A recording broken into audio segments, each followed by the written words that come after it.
할렐루야. 추석 연휴인데도 많이 집에 못 내려가신 것 같아요. 이 시간에 우리 하나님께서 여러분의 옆자리, 그 빈자리에 주목하시는 것이 아니라 예배드리는 사람에게 이 시간 주목하신 줄로 믿습니다. 우리 하나님의 관심은 건물이나 우리 외적인 모습이 아니라 항상 우리 안에 중심에 관심이 있으시다는 사실을 늘 기억하시기 바랍니다. 특별히 오늘 또 인원이 적으니까 오늘 누가 왔는지 이렇게 한눈에 다 이렇게 보이는 것 같아요. 그래서 여러분들 이 시간을 사모하시는 분들, 피곤하고 지친 가운데 정말 하나님의 그 말씀을 사모하는 그런 그 마음이, 그 믿음이 여러분에게 오늘 큰 은혜를 주실 줄로 믿습니다. 제가 좋아하는 말 중에 시장이 반찬이다라는 말이 있어요. 시장이 반찬이다. 즉 내 안에 그 굶주린 것이 내가 먹는 모든 음식물들을 감칠나게, 아주 맛나게 한다는 것입니다.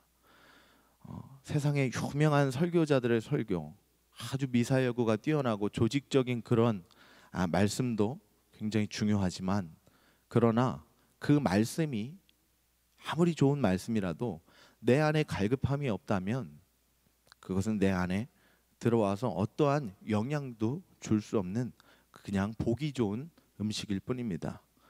여러분, 이 자리에 계신 여러분들은 무엇보다도 그러한 영적인 갈망이 있으신 줄로 믿습니다. 그 갈망이 바로 여러분의 은혜의 통로가 될 줄로 믿습니다.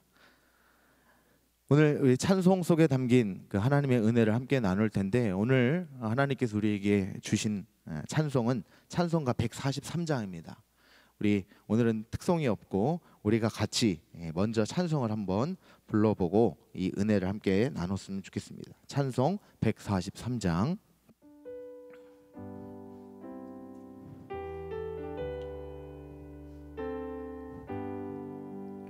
웬 말인가 나를 위하여 주 돌아가셨나.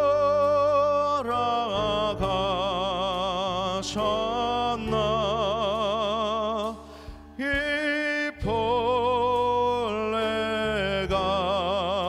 같은 날 위에 큰 해 받으셨나.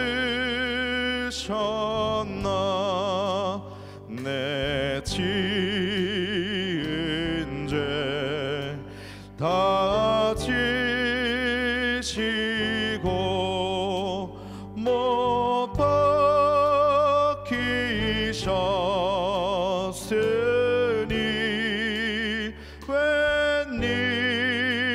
웬일인가 웬은혜인가.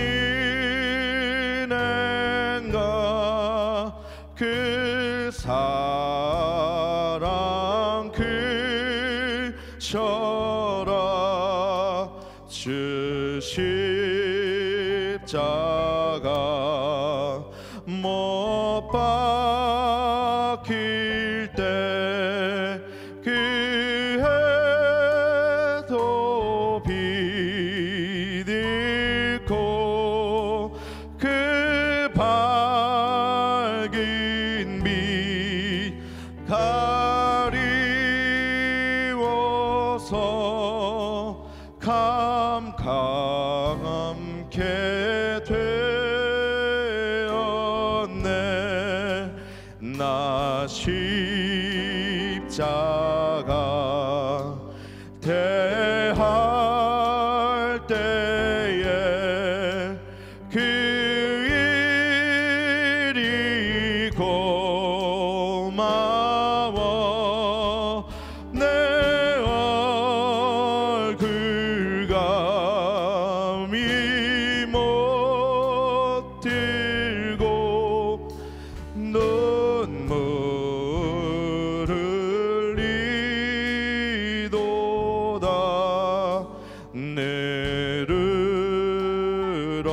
늘어도 눈물로써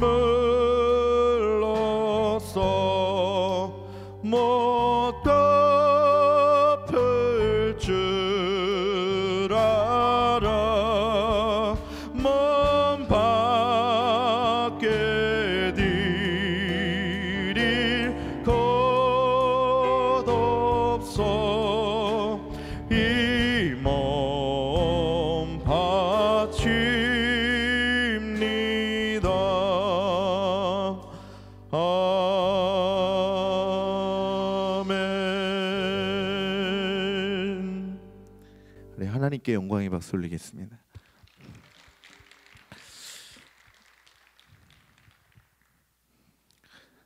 추석 연휴라서 저도 좀 가볍고 좀 신나고 밝은 찬송을 나눴으면 좋겠는데, 이 찬송을 준비하면서 더 드는 생각은 정말 바쁘고 분주한데 정말 중요한 거를 읽고 있다는 생각이 계속 들었습니다. 그래서 이 찬송, 제가 물론 4분의 3박자랑 4분의 4박자 구별을 잘 못하지만 계속해서 혼자 트로트 부르듯이 이 가사를 생각하면서 읊조릴 때에 가장 중요한 것을 절대 잃어버리면 안 된다, 그런 마음을 하나님이 주시더라고요. 여러분, 무엇보다도 아무리 바빠도 아무리 힘들어도 여러분, 신앙적으로 우리가 반드시 붙들어야 될 그것을 붙들고 살아가는 저와 여러분들 되시기를 주님으로 축원합니다. 오늘 이 찬송가는 영국의 찬송가의 아버지라고 불리는 아이작 와츠라고 하는 목사님이 지으셨는데요.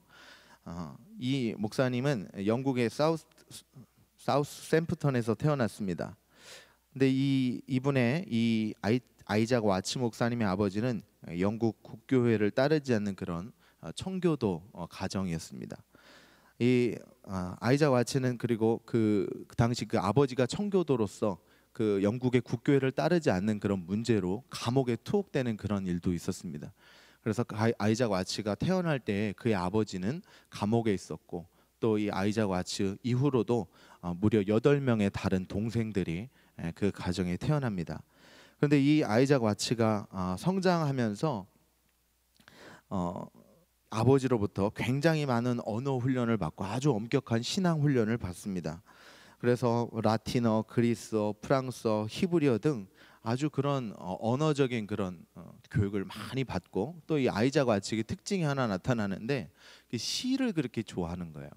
그래서 어떤 운율이 있는 그런 시를 참 좋아하는 특성들이 나타나게 됩니다. 그런데 이 아이작 와츠가 18살이 되던 해에 아버지랑 같이 예배를 드리는데, 이 아이작 와츠가 예배를 드리는데 찬양을 부르지를 않는 겁니다.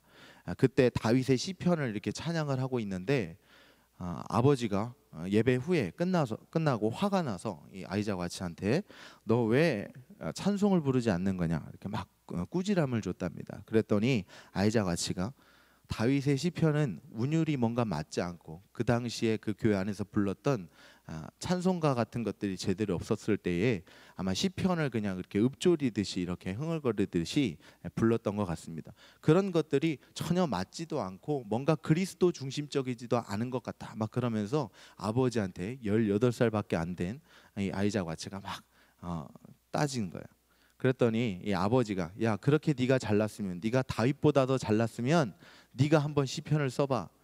그래서 아이작 와츠가 그 다음 주부터 쓴 시를 쓰기 시작을 했는데, 그것이 계기로 돼서 그가 죽는 날까지 찬송가의 아버지로 불릴 정도로 어마어마하게 많은 그런 찬송을 짓고 불렀다는 것입니다. 그런데 여기까지 이야기를 들으면 이 아이작 와츠의 이야기 중에서 도대체 뭔가 은혜되는 게 하나도 없어요. 저도 설교거리를 이렇게 찾아보는데 여기까지는 은혜가 안 되는데 어디서부터 은혜가 되느냐? 우리가 함께 부른 찬송에도 그런 구절이 있잖아요. 1절 후반부에 보면 이 벌레 같은 날 위에 큰 해 받으셨다, 이런 구절이 나와요. 근데 아이작 와츠가 자기를 벌레 같은 존재라고 실제로 그렇게 생각을 했대요. 그래서 왜 그런가 그 내용을 살펴보니까 이 아이작 와츠의 키는 약 150cm에 불과했고, 코는 얼굴의 다른 모든 부위보다 2배 이상 특별하게 컸답니다. 그리고 크게 휘어져 있었습니다. 눈은 매우 작고 피부도 병든 것처럼 매우 창백한 그런 모습이었습니다. 그래서 정말 아이작 와츠가 그렇게 생겼나 제가 구글에다가 쳐서 그 이미지가 있나 이렇게 검색을 했더니 제가 볼 때는 그냥 전형적인 서구 사람 모양의 그림이 나와요. 그런데 이 아이작 와츠의 마음 가운데에는 자기는 벌레보다도 못생겼다는 그런 마음이 있었던 거예요. 제가 이 부분을 읽다가 갑자기 은혜가 되기 시작했어요. 아이작 와츠가 사실 살면서 키가 150밖에 안 되고 외모가 코가 다른 모든 얼굴에 있는 기관들보다 2배 이상 크고 눈은 작고 피부는 창백하고 그런 가운데에 그의 마음속에 자신을 어떤 존재라고 생각하고 있었냐면 벌레만도 못한 존재라고 생각하고 있었던 마음이 오늘 가사에도 그대로 나오는 겁니다. 그런데 이 아이작 와츠가 이 찬송을 이 자기와 같은 그런 존재라고 하는 그 부족한 생각을 갖고 일평생 아버지의 엄격한 신앙 교육을 받고 자라왔는데 어느 순간에 예수 그리스도께서 이렇게 못생기고 키도 작고 성격도 좀 뭐가 나 있는 것 같고 이런 자신을 위해서 대신 십자가에서 죽으시고 그 모든 모진 고초와 채찍질을 당하셨다는 사실을 옛날부터도 알고 있었고 계속 알고 있었던 내용인데 유독 그날 이것을 충격적으로 깨달은 겁니다. 그리고 나서 은혜를 받고 쓴 찬양이 우리가 함께 부른 찬송가 143장입니다. 찬송가 143장을 오늘도 우리가 같이 불렀지만 이 찬양을 부르면 누군가를 향해서 미워했던 마음이 싹 사라지는 걸 느껴요. 누군가를 판단했던 마음이 싹 사그러지는 걸 느껴요. 왜 그럴까요? 하나님의 크신 사랑과 은혜 앞에 우리가 이렇게 고개가 수그러질 수밖에 없는 그런 가사를 갖고 있기 때문입니다.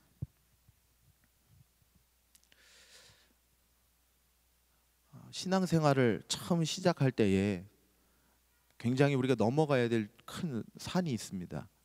죄의 문제, 이 죄의 문제에 부딪히게 돼 있습니다. 교회 갔더니 나보고 죄인이래.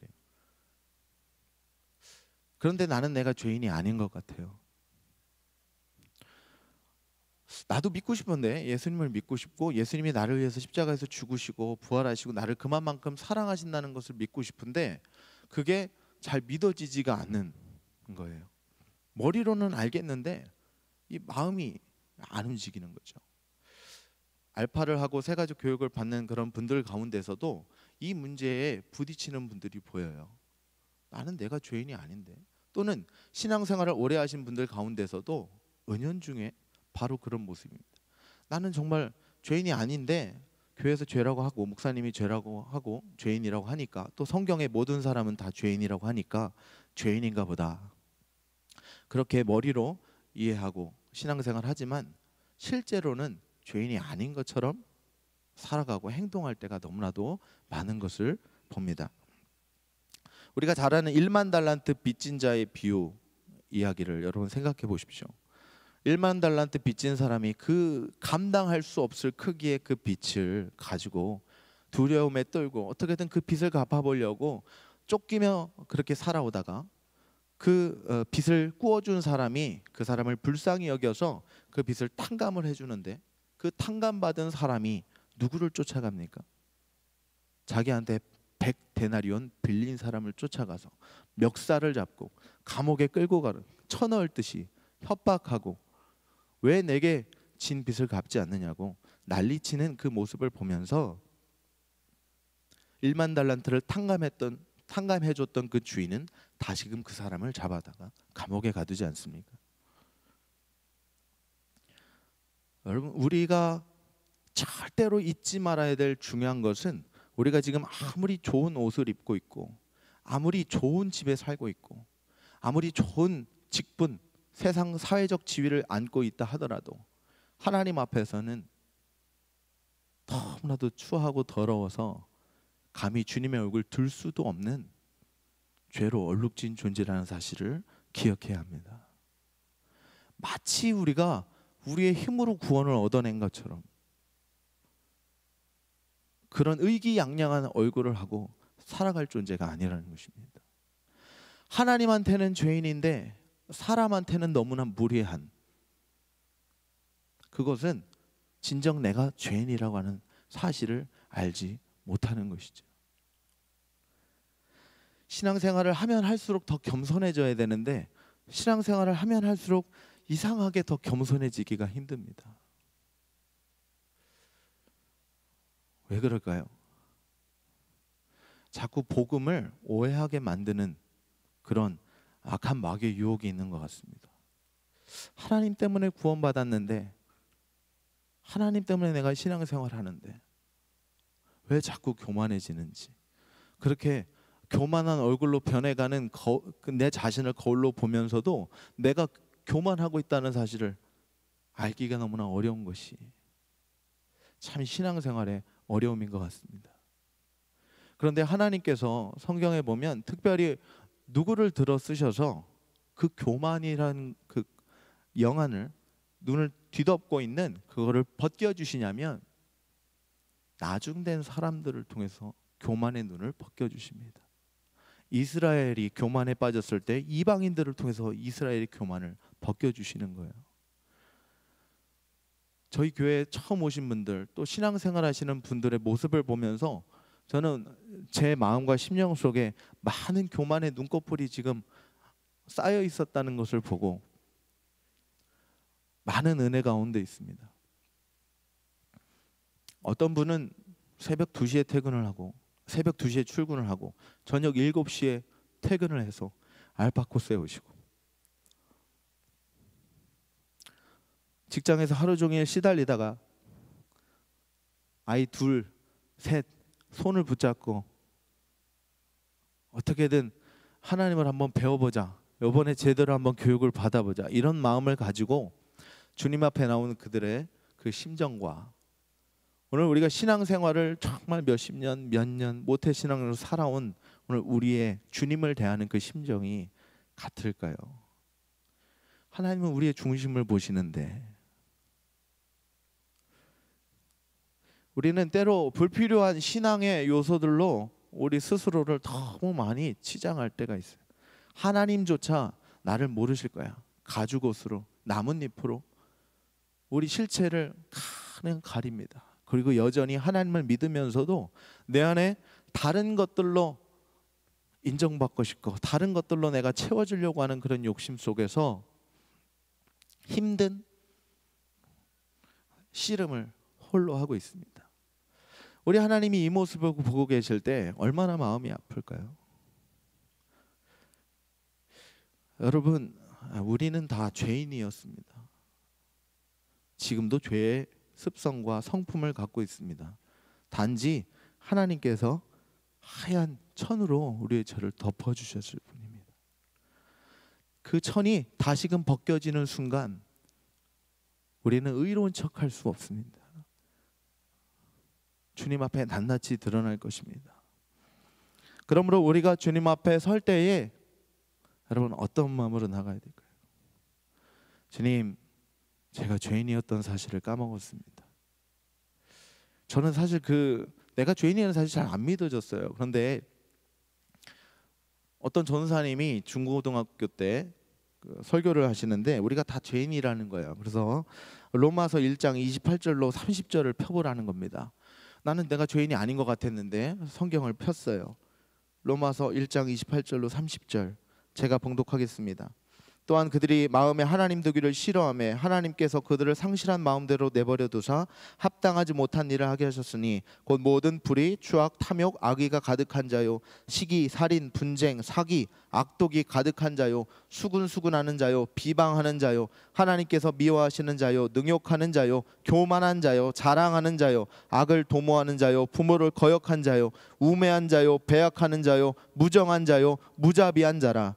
그들이 이같이 일을 행하는 자는 사형에 해당한다고 하나 하나님께서 정하심을 알고도 자기들만 행할 뿐 아니라 또한 그런 일을 행하는 자들을 옳다 하느니라.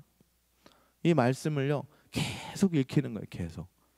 그런데 계속 읽다 보니까 그때 무슨 현상이 나타난다고 그 전사님이 얘기를 했냐면, 이걸 계속 읽다 보면 너희가 지금까지 저질렀던 이 말씀 단어가 생각나는 게 아니라 그 상황들이 필름처럼, 영화 필름처럼 쫙 또로로 이렇게 지나갈 거라는 거예요. 그래서 속으로 뭐 지나가긴 뭐가 지나가, 아무 생각 없는데 내가 뭐 왜 죄인이야, 내가 왜 죄인이야. 그리고서 기도회를 쫙 하는데 처음에는 내가 죄인이 아니라고 생각했는데 남들 기도할 때 이 말씀을 계속 생각하니까 그 장면들이 떠오르기 시작을 하는 거예요. 내가 죄인이었구나. 나는 내가 죄인이 아닌 줄 알았는데 내가 시기했지. 내가 누구 미워가지고 어떤 일을 했던 거 나만 알고 있는 줄 알았는데, 그때 기도하는데 정말 그분 말씀처럼 눈앞에 내가 잘못했던 거, 부모님께 거짓말했던 거, 미워했던 거, 그런 것들이요 정말 구체적으로 하나씩 지나가는. 그러면서 제 안에 눈물이 터지고 마음속에 주님, 제가 죄인이었습니다. 내가 죄인이었는데 내가 죄인이 아닌 것처럼 착각하며 살았습니다. 제가 머리로만 예수님 믿는다고 입술로 얘기는 했는데 정작 내가 죄인이라는 사실은 몰랐습니다.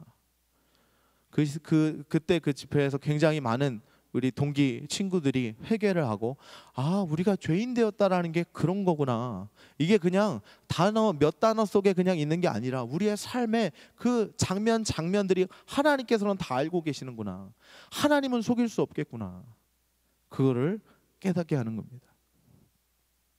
여러분, 우리는 다 양 같습니다. 오늘 이사야서 53장에 6절에 있는 말씀처럼 다 양 같아서 결국은 각기 우리 소견에 눈에 보이기에 좋을 대로 행합니다.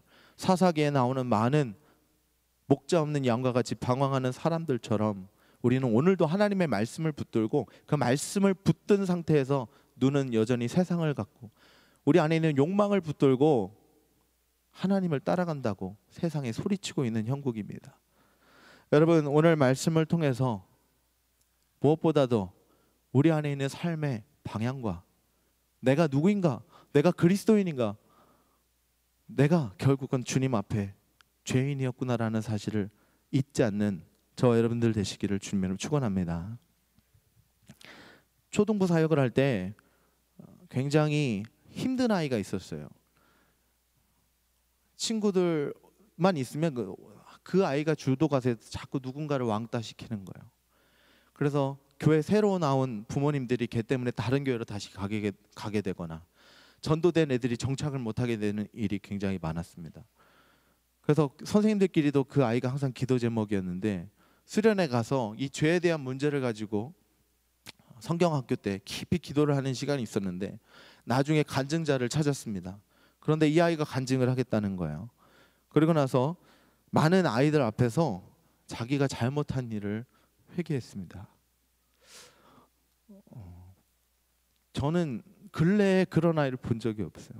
다 문제라고 손가락질했지만 하나님께서 그 아이의 마음속에 죄를 비춰주시니까 이 아이가 변화가 되고 죄를 인정하고 고백하고, 사실은 근데 그 아이에게 남들은 잘 모르지만 특별한 병이 있었어요. 고칠 수 없는 그런 병 때문에 아이가 스트레스 받고 더 인정받고 싶고 그런 이제 마음이 있었던 것인데, 하나님께서 그 집회 때 그 아이의 그런 마음을 만져주신 것 같아요. 근데 그 아이의 고백을 들으면서 우리 선생님들이 다 회개를 했습니다. 결국은 나도 죄인이었는데 저 아이한테만 문제가 있다라고 그 아이만 문제시했던 우리가 회개해야 된다는 사실을 깨달은 겁니다. 그때 불렀던 찬송이 내가 바로라고 하는 찬양이 있는데, 원래는 그거를 불러드리려고 했어요. 시간이 너무 많이 가서 부를 수 없고 제가 그 가사만 한번 읊어드리겠습니다. 이런 가사입니다. 갑자기 읊는다고 해서 부르라고 했어요 지금. 네.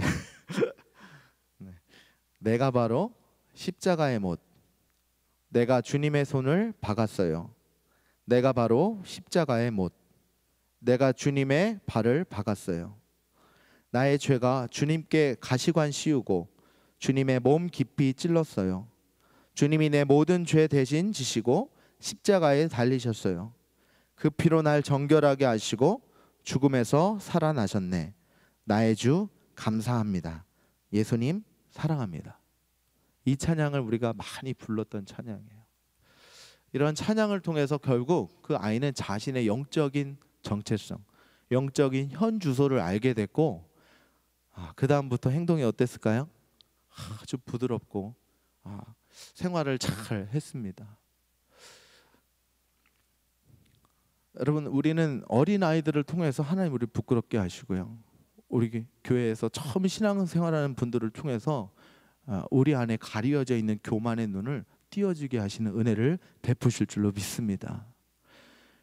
웬 말인가 이 찬양을 탁 부르다가 이상하게 제 설교 준비를 어떻게 해야 될지 몰라가지고 기도하다가 찬양을 부르는데 이 찬양이 어떤 찬양으로 넘어가냐면요, 내 영혼이 은총 입어, 이 찬양으로 확 넘어가는 거예요. 참 신기했어요. 143장을 부르고 있는데 이상하게 내용이 은총 입어로 입술이 따라가는 거예요. 그러면서 정말 제 안에 밀려오는 그 은혜와 감격이 얼마나 큰지, 내가 주님 앞에 죄를 고백했더니 난 정말 벌레만도 못한 존재입니다. 주님 맞았습니다. 주님 제가 잘난 게 뭐가 있다고. 제가 초등학교 때 가르마를 보면요, 지금 가르마랑 별반 다를 게 없어요. 초등학교 때 인기 있고 싶어서 가르마도 타고 막 졸업사진도 찍고, 중학교 때도 막 멋을 하고 사진을 찍고, 다 그거 보면요 얼마나 초라한지. 그런데 지금 제 모습을 보세요. 얼마나 멋있습니까? 인정을 안 하시는 분들은 더 기도하셔야 될 것 같아요. 너무나도 멋있은 제 모습에 제가 취해서 어느 순간 교만해진 거예요. 너 원래 저랬어. 네 가르마는 지금의 그 가르마가 아니었어. 이제 가르마만 보시지 마시고, 너의 과거는 얼마나 초라했는지 왜 너 까먹고 있는 거야. 너 과거에 네가 죄인이었을 때, 네가 무엇이 옳고 그른지 분별하지 못했을 때 하나님 말씀 믿고 막 기도하고 난리치고 막 그러면서도 누군가를 미워하고 판단하고 그랬을 때, 그때 너를 왜 너 지금 기억하지 못하는 거냐. 네가 지금 성숙해서 멋져 보이는 모습으로 있는 건 줄 착각하지 마라. 그런 말씀으로 143장이 들렸다면 438장은요, 그러니까 나는 오늘 내가 사역하고 있는 것도, 내가 주님 앞에 서 있는 것도 결국은 은혜로 있는 거구나. 그거를 찬양하게 하시는 거예요. 여러분, 우리가 죄를 고백하면요, 하나님은 우리 그 죄 때문에 수치스럽게 만드시는 게 아니에요. 그 죄를 고백함으로 인해서 내가 이렇게 부족합니다라는 고백을 통해서 우리에게 은혜를 주시겠다는 거예요. 이게 바로 143장에서 438장으로 하나님이 그 마음을 변화시키시는 은혜예요. 더 놀라운 건요, 143장하고 438장이 코드가 같아요. 놀라지도 않아요. 어쩐지 뭔가 비슷했다는 느낌이 들었어요. 그런데 여러분, 이 찬양이 이렇게 고백될 때 밀려들어온 그 은혜를요, 여러분 누리시기 바랍니다. 주님 나 좀 세워주세요 할 때 받지 못했던 은혜, 주님 내가 벌레만도 못했습니다. 그때 하나님 은혜를 부으시더라고요. 그러니까 약할 때 강함된다는 게 맞는 말입니다. 주님 앞에, 주님 너무나 부족합니다. 부끄럽습니다. 벌레 같습니다. 제 외모 좀 보십시오. 제 하고 다니는 제 행동을 보십시오. 제 언어를 보십시오. 제 생각을 좀 보십시오. 얼마나 벌레 같습니까? 벌레만도 못합니다. 벌레들은 본능이라도 쫓지, 나는 본능을 뛰어넘은 죄의 사도가 행동할 때가 너무나도 많이 있습니다. 근데 그렇게 인정하면요, 하나님께서 오히려 위로를 해주세요. 괜찮아. 너 이미 그런 줄 알고 내가 구원해 준 거야. 네가 그런 애인 줄 알고 내가 구원해 준 거야. 그러니까 너한테 내가 필요한 거야. 여러분, 이러한 하나님의 음성을 들으시기를 주님으로 축원합니다.